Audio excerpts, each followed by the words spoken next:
It's been an absolute pleasure to have you at this event. And so we heard that your area is more towards e-commerce in India. So, as a knowledgeable person in this field, what do you think are the key differences between how e-commerce is in India currently and in the Middle East? Sure. Well, India is 3 or 4 years ahead of the e-commerce retail revolution that we're now seeing in the Middle East and in the GCC. And India has instantly been through an entire cycle, right? The initial cycle of growth, the stabilization, the consolidation. And we're seeing that Dubai, it's playing out the same way, right? E-commerce is now currently picking up pace here. There are many entrants. Amazon has entered the market. Several other, larger companies are investing platforms to build businesses in this area. And I think straight off the bat, it's important to consider that while there are some differences between the GCC market and the India market, there are also some similarities. And let me start maybe with what those differences are. I think in terms of the basic differences is obviously the scale and size of India compared to GCC, even though the GCC constitutes 6 different countries. Just in terms of a base population, we're talking about for every one citizen in GCC, we have approximately 35 in India, right? But I think more importantly, from an e-commerce perspective, we look at some of the factors around penetration of the internet, use of smartphones, and we find that in India, while it's relatively low, still we're looking at approximately 30% penetration of the internet versus close to 75% in GCC countries, and also smartphone usage, which is about 65% in GCC versus only about 22% in India. And these are also all key enablers for e-commerce retail, or e-commerce in general for that matter, right? So GCC, while in terms of the base maybe relatively smaller, the ratio of users or adopters of e-commerce is significantly higher, right? Another area is clearly number of shipments. India today has grown at approximately 50% year on year in terms of number of shipments per day, and we're talking about a market which today clocks at close to 1.7 to 1.8 million shipments a day. GCC is relatively smaller from that perspective.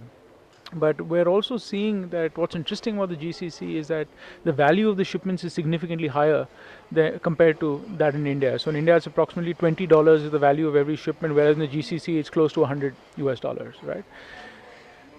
Coming to similarities, I think the learnings will be common because this is not just something that we've experienced in India, but all over the world, right? You will see polarization, which essentially means you will see consolidation over the next 2-3 years.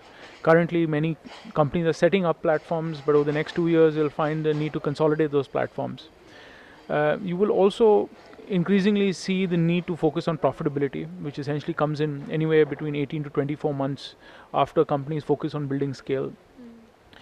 Technology, you'll find that while technology today operates as a differentiator, it'll very quickly become a leveler as well, because it's easier to adopt technology, and companies will constantly need to innovate to stay ahead of their competitors. And I'd say finally, my fourth point in terms of learnings for e-commerce logistics is customer intimacy, right? Because typically your customers in this industry are few. You have 2 or 3 companies that really control a lion's share of the market, and it's very important to build those relationships early. So that's a quick overview. Thanks. So you said that Dubai in specific has, we know the population has a higher buying power, and that the youth or the people are slightly more techno savvy. So what are the advantages that you think that specifically Dubai will have over India when it comes to these areas?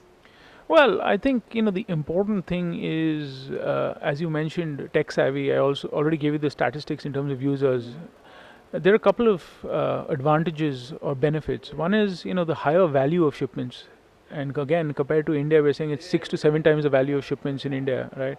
It creates an opportunity for profitability for those services, right? Because we're talking about shipments which are higher value, which require specialized handling.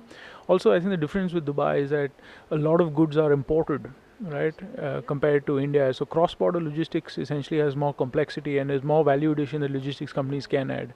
And I think those are some of the significant benefits for this market. So even though it may not match up to scale in terms of specialization and value, I think Dubai has a distinct advantage. Thank you so much, Mr. Prahlad. I mean, it's been an absolute pleasure. pleasure gaining all these insights from you. Just one last question.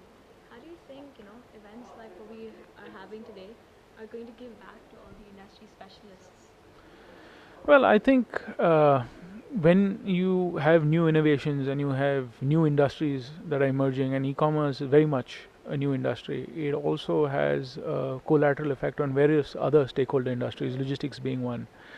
And I think today more than ever, we have the opportunity to learn from other experiences in other countries. When we talk about globalization, it's not just about the movement of goods, but it's also about the movement and sharing of ideas and thoughts. I think events like this provide an invaluable platform to help learn trends, insights, and also potentially what the future might look like.